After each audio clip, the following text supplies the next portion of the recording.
अस्सलाम वालेकुम दोस्तों, मेरा नाम है जुनेद स्टार और आप हमारा यूट्यूब चैनल देख रहे हैं आम नॉलेज।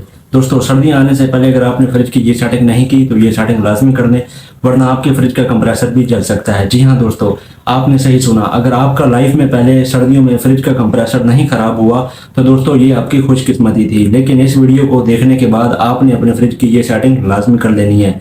ये वीडियो दोस्तों चंद मिनट की वीडियो आपकी फ्रिज का बहुत बड़ा नुकसान होने से बचा सकती है। तो दोस्तों, फ्रिज की कंप्रेसर के जलने की दो बड़ी वजूहात या दो बड़ी रीज़न मैं आपसे शेयर करूंगा। जो पहली रीज़न होगी वो दोस्तों आपके कंट्रोल में बिल्कुल नहीं होगी, वो उसमें आपकी किसी किस्म की गलती नहीं होगी, वो बाय फॉल्ट होगी और अचानक होगी।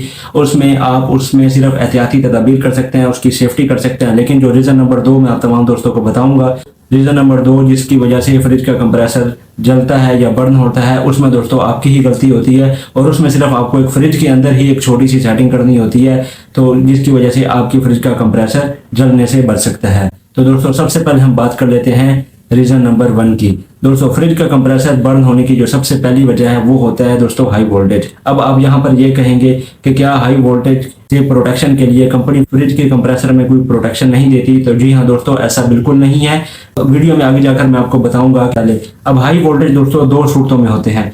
नंबर 1 जो कि वापडा की तरफ से होता है, जो कि अचानक बाय फॉल्ट अचानक जब हाई वोल्टेज आते हैं तो इसमें आपके घर की कीमती अशिया जिसमें एलईडी बल्ब और भी बहुत सी चीजें बर्न होती हैं, उसमें दोस्तों आपका किसी किस्म का कोई कसूर नहीं होता, वो बाय फॉल्ट या अचानक होता है। सेकंड नंबर पे जो दोस्तों हमारे पास होता है वो होता है स्टेबलाइजर। दोस्तों, हम अपनी फ्रिजों के साथ बिजली को पूरा करने के लिए एक स्टेबलाइजर लगाते हैं जो कम वोल्टेज को पूरा करके हमारी फ्रिज को प्रोवाइड करता है। तो दोस्तों उसके सर्किट में कभी कभार फॉल्ट आ जाता है, जिसकी वजह से वो अचानक से हाई वोल्टेज प्रोड्यूस करता है और जिसकी वजह से हमारा कंप्रेसर बर्न हो जाता है। तो इन दो सूरतों में सबसे पहले तो यही कि आप वापडा की मेन जहां से सप्लाई आ रही है वहां पे आप एक ब्रेकर लगाएं, ताकि जैसे ही वापडा की तरफ से कोई हाई वोल्टेज आए तो वो ब्रेकर ट्रिप कर जाए और जिससे आपके घर की कीमती एशिया जो है वो बर्न होने से बच जाए। यहाँ पर दोस्तों मैं तमाम दोस्तों को बता दूं, फिर आपने एक अच्छी कंपनी का लेना है। जो दोस्तों हल्के ब्रेकर होते हैं वो शॉर्ट सर्किट होने के बाद ट्रिप करते हैं, लेकिन जो अच्छा ब्रेकर होता है वो जैसे ही हाई वोल्टेज होता है तो वो ट्रिप कर जाता है और हमारी कीमती एशिया जो है वो बच जाती है।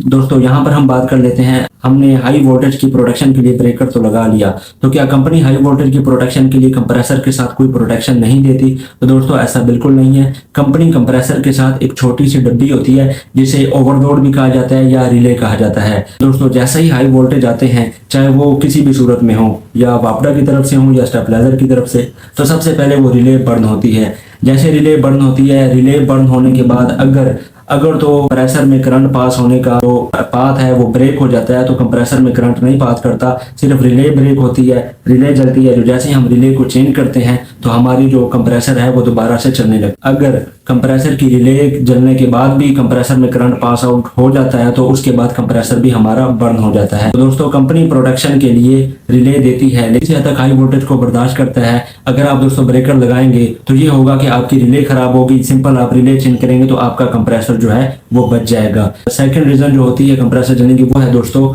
ओवरहीट। जब कंप्रेसर ओवरहीट होता है तो दोस्तों तब भी कंप्रेसर बर्न हो जाता है।